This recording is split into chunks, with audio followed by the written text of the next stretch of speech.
This video is brought to you by Practical Music Theory for the Rock Guitarist, my new book, which is a comprehensive guide to all aspects of music theory necessary for playing rock guitar.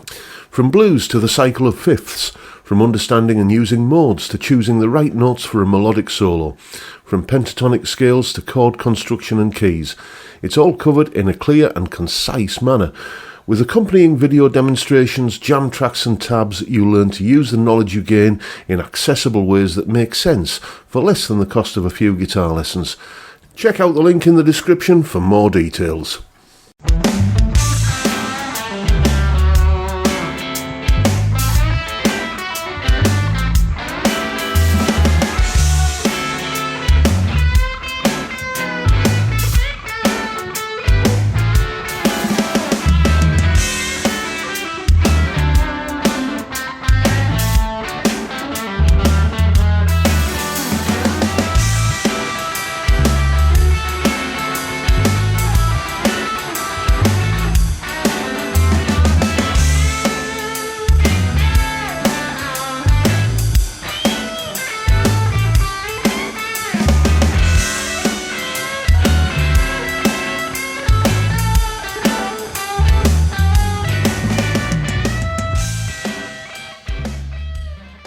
Hello chaps, welcome once again to John Robson Guitar Tuition. As always, I do hope you're well.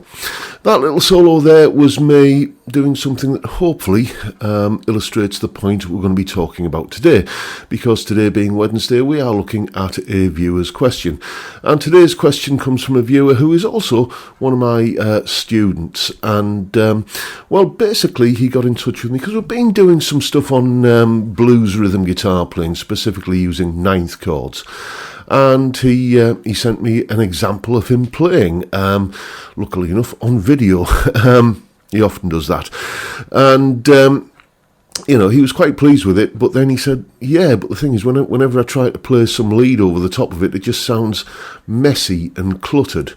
And he was wondering if I had any solutions. So let's have a little bit of a look at what he sent me. His name's Kieran, by the way, and this is Kieran playing some ninth chords over a backing track, 12-bar blues kind of thing. Here it is.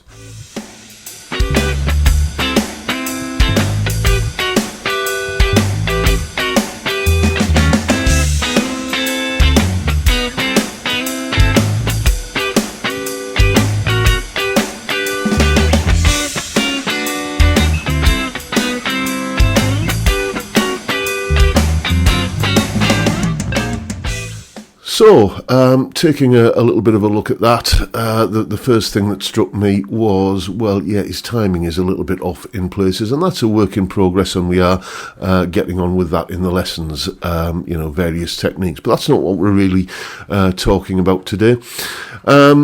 Essentially, what he was doing there was being very kind of busy and putting lots and lots of stuff in, which is always, the danger when you've just learned how to do something. You will overuse it typically. Remember when you learned that, if you've ever learned like a Van Halen tapping lick, it would get into every solo, wouldn't it?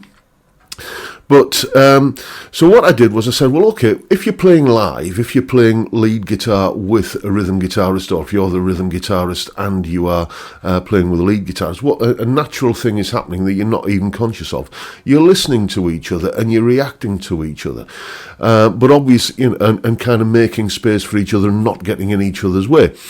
But if you are just tracking everything yourself, and then you lay down a rhythm guitar part and then play some lead over the top of it, there's not really enough information there. You've not, when you were playing the rhythm guitar part, you weren't thinking about what the lead was going to be doing.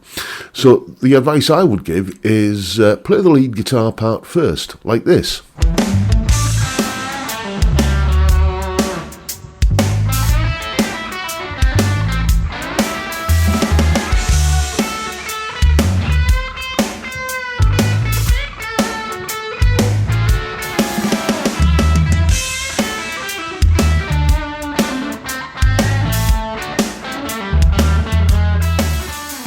And then once you've got your solo down, put some chords behind it, and as you're playing the chords, think about what you're playing and how it kind of fits into the jigsaw with the lead part that's already there.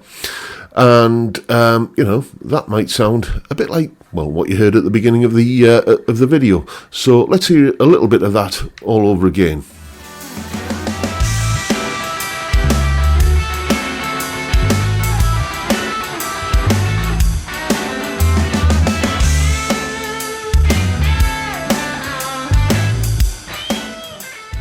And now let's just have a quick little comparison to see what the difference is between Kieran's chord playing and the chord track that I laid down.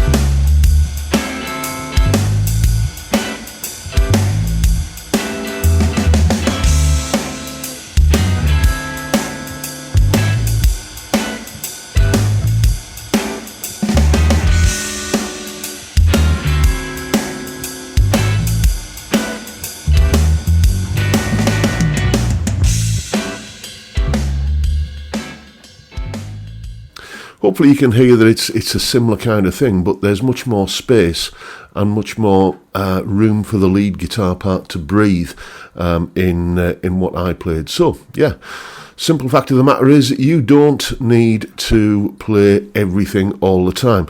As rhythm guitarists, we start off when we get our first acoustic guitar or whatever and learn how to do a basic strummy rhythm of keeping the rhythm going and always, filling every inch of the canvas with paint, if you like.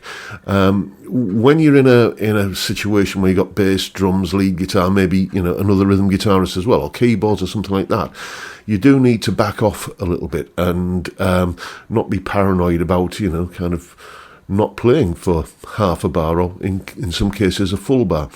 So there you go. There is a full tab for the solo that was at the top of the video in both Guitar Pro and PDF formats, along with a clip of me playing everything and the bass and drums jam track for you to play along with yourself. Have a go at doing this.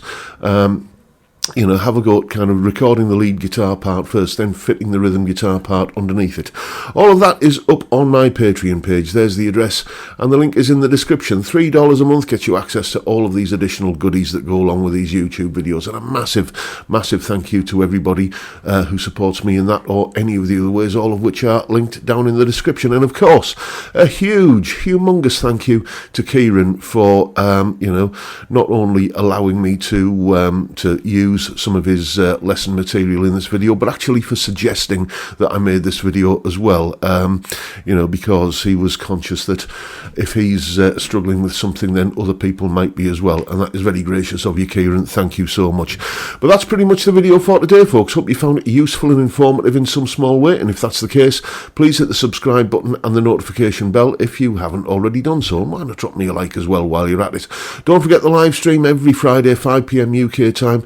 We drink beer and talk about music and guitars and whatever else crops up, basically. Great way to kick off the weekend, and I'd love to see you there if you can make it. But for now, I'll bid you all a good day and say thank you so much for watching. Thank you for your time. Look after yourselves, folks. Stay well, stay safe, and above all, stay sane. Bye for now.